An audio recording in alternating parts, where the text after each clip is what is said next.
శ్రీ గురుభ్యో నమః. శ్రీ జగద్గురు ఆదిశంకరాచార్యుల వారి విరచితంబైన వివేక చూడామణి స్వేచ్ఛాగేయానువాదము 415వ శ్లోకం నుండి 419వ శ్లోకం వరకు. దృశ్యరహిత ద్రష్ట.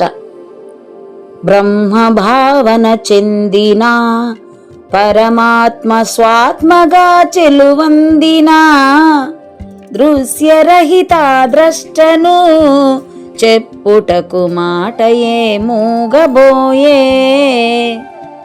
దృశ్యరహిత ద్రష్టగా అపరోక్షమందిన పరమాత్ముడు నీడల వెన్నంటిన దేహమును శవ సమముగా జూచును.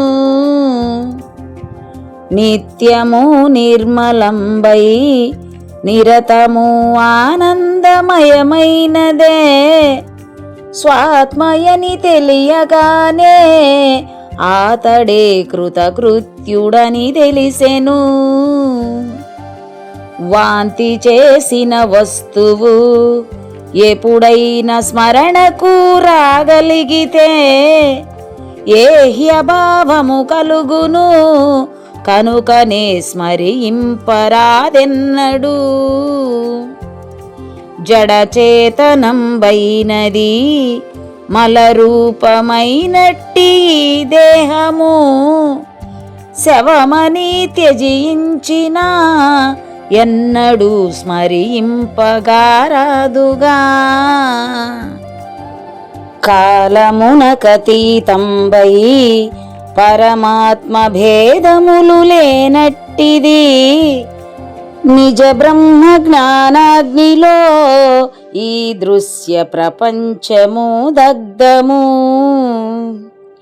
ఈ రీతి అపరోక్షము చెందిన విద్వాంసుడు శ్రేష్ఠుడు నిత్యము నిర్మలుండై నిరతము ఆనందుడై మెలగును.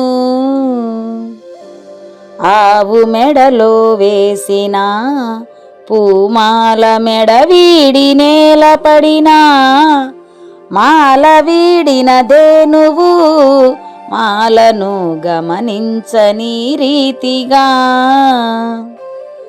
ప్రారబ్ధ సూత్రంబుతో గుదిగృత్సబడిన ఈ దేహంబున మరణ జననపు గ్రంథిని నిజ బ్రహ్మతత్వవేత్తలు చూడరు.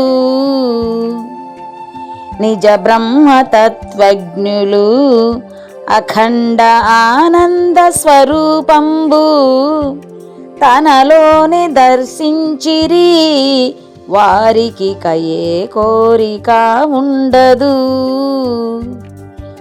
ఏ కోరికైనా సరే దానికి ఫలాసయే కారణం ఫలితమే ఆశించని పరమాత్మ ఏ కోరిక కోరడు.